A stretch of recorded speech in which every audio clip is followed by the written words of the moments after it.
ये दूसरी बाढ़ आई है, ये तेजी से आई है। तो जितनी पहली बाढ़ थी उससे ये वायरस ज़्यादा तेज चल रहा है, लेकिन अच्छी बात यह है कि उससे ज़्यादा रफ्तार से रिकवरी भी है और मृत्यु दर काफ़ी कम है। इसमें दो तीन फ़र्क है।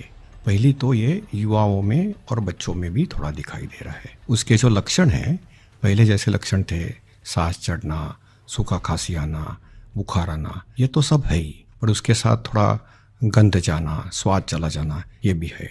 और लोग थोड़े भयभीत हुए। भयभीत होने की बिल्कुल ज़रूरत नहीं है। 80-90% लोगों में इसमें कोई भी लक्षण नहीं दिखाई देते हैं। ये म्यूटेशन जो बोलते हैं, घबराने की बात नहीं है। ये म्यूटेशन होते रहते हैं, जैसे हम कपड़े बदलते हैं वैसे वायरस भी अपना रंग बदल रहा है, और इसलिए बिल्कुल डरने की बात नहीं है। और ये वेव को हम पाल कर देंगे। वेव आती जाती है और ये वायरस आते जाते रहता है। तो यही अलग अलग लक्षण हैं और मेडिकली हमको सतर्क रहना चाहिए।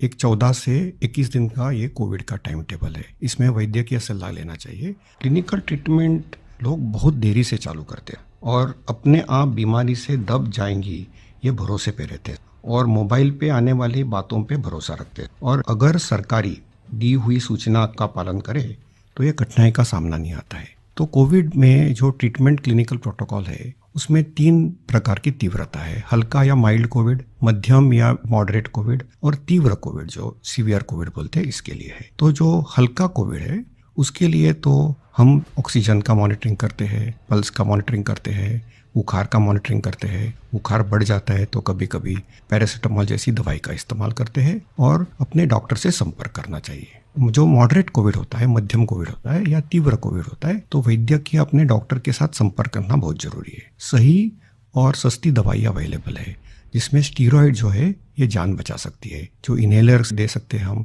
टैबलेट दे सकते हैं हम, और उसके साथ ही प्राणवायु जो ऑक्सीजन है वो देना पड़ता है और इसके लिए छोटे छोटे इलाज है। लेकिन अक्सर क्या हो रहा है कि एक नई एक्सपेरिमेंटल दवाई है जिसका नाम है रेमडेसिविर। ये दवाई से एक चीज़ जरूर होती है कि अस्पताल में 2-3 दिन कम रहना पड़ता है और क्लिनिकल रिकवरी में थोड़ी सी उसकी एड होती है। ये भी दवाई कम काम करती है जब पहले 9-10 दिन में दी जाती है और ये 5 ही दिन लेनी पड़ती है। तो ये लोग जो दौड़ रहे हैं रेमडेसिविर के पीछे, ये बिल्कुल दौड़ना नहीं चाहिए। ये दवाई की थोड़ा काम है। जिनको ऑक्सीजन लगता है, प्राणवायु ऑक्सीजन लगता है, जो अस्पताल में भर्ती होते हैं और डॉक्टर जब बताते तभी लेना चाहिए। तो ये बहुत ज़रूरी है सब लोगों को समझना। हम प्राणायाम करेंगे, हमारे शरीर के जो लंग्स है उसको थोड़ा एक्सपांड करेंगे और जो हमारी खून पतली करने वाली जो इंजेक्शन आती है जिसको हम हिपैरिन बोलते हैं, ये छोटी छोटी दवाइयाँ देंगे तो 98% लोग सर ठीक हो जाते हैं। तो पॉजिटिव रहना बहुत ज़रूरी है।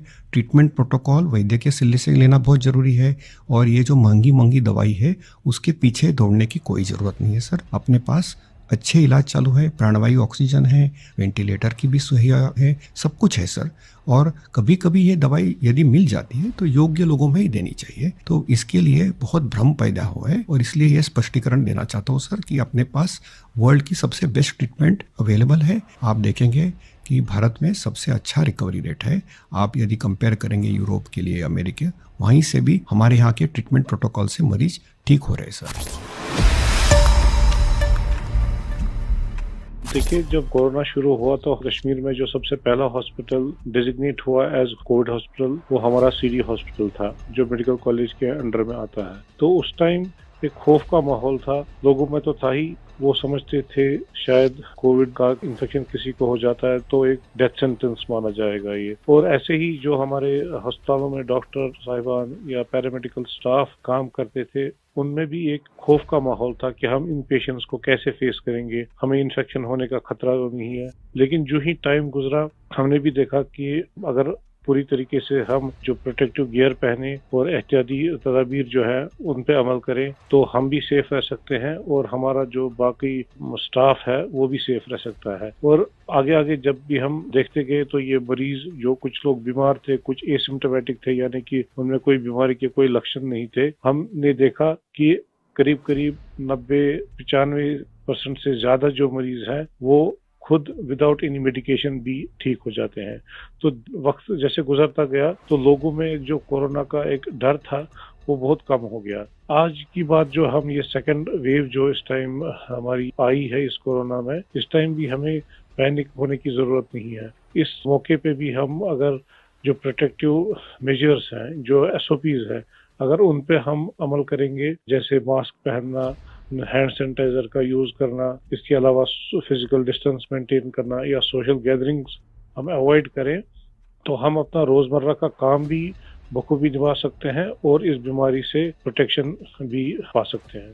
जब कोरोना का इन्फेक्शन सामने आया, तब से आज तक हमारे पास अभी कोविड-19 के अगेंस्ट कोई इफेक्टिव ट्रीटमेंट अवेलेबल नहीं है। तो हम इस बीमारी को फाइट दो ही चीजों से कर सकते हैं, एक तो प्रोटेक्टिव मेजर, और हम पहले से ही कह रहे थे कि अगर कोई इफेक्टिव वैक्सीन हमारे पास आए तो वो हमें इस बीमारी से निजात दिला सकता है। और हमारे मुल्क में 2 वैक्सीन इस टाइम अवेलेबल है, कोवैक्सीन है, कोविशील्ड है, जो यहीं पे बना हुआ वैक्सीन है। और कंपनीज भी अपनी जो उन्होंने ट्रायल्स की हैं, तो उसमें भी देखा गया है कि इसकी एफिकेसी जो है वो 60% से ज्यादा है।